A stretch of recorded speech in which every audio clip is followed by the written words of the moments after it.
Saya punya satu ide lagi yang mungkin bisa my friends, cermati nih dari sisi semen.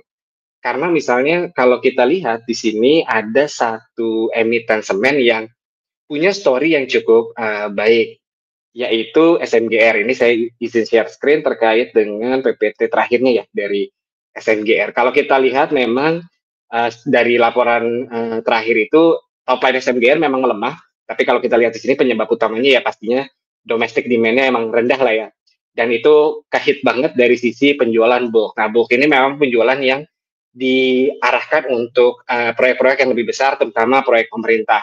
Sedangkan kalau back ini lebih menyasar langsung ke sektor atau segmen, konsumer retail. Di sini kalau kita lihat memang tekanannya ada di bulk lebih besar ya, karena memang, kayaknya di beberapa bulan terakhir kan belum ada proyek yang cukup masif, terutama dari pemerintah.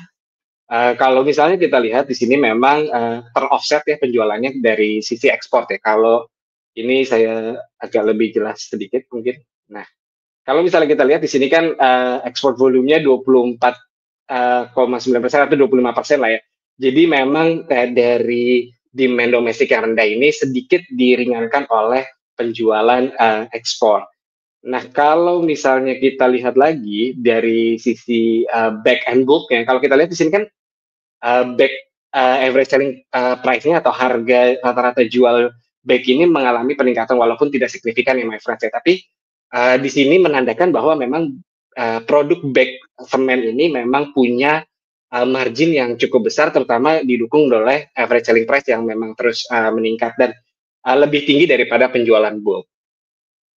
Selain itu, dari sisi top line tadi, kemudian dari sisi cost-nya juga, SMGR ini punya, apa namanya, net finance cost ya. Jadi dia tuh turun ya net finance cost-nya. Artinya ada restrukturisasi di sana, ada optimalisasi cost of capital juga, dan ini quite signifikan ya 33,7%. Nah, kalau misalnya kita lihat lagi story yang lebih, apa ya, lebih exciting lagi adalah adanya beberapa penunjukan direktur baru ya, utamanya misalnya di sini kita lihat ada Pak Diki Sayalan.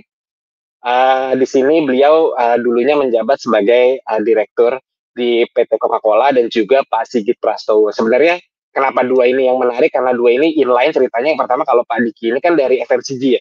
Jadi kalau misalnya kita expect kemarin dan antara bilang ingin merombak atau mengoptimalisasikan BUMN-BUMN utamanya SMGR, karena memang SMGR salah satu BUMN yang cukup besar ya, harusnya dampaknya walaupun sekarang performanya belum cukup baik.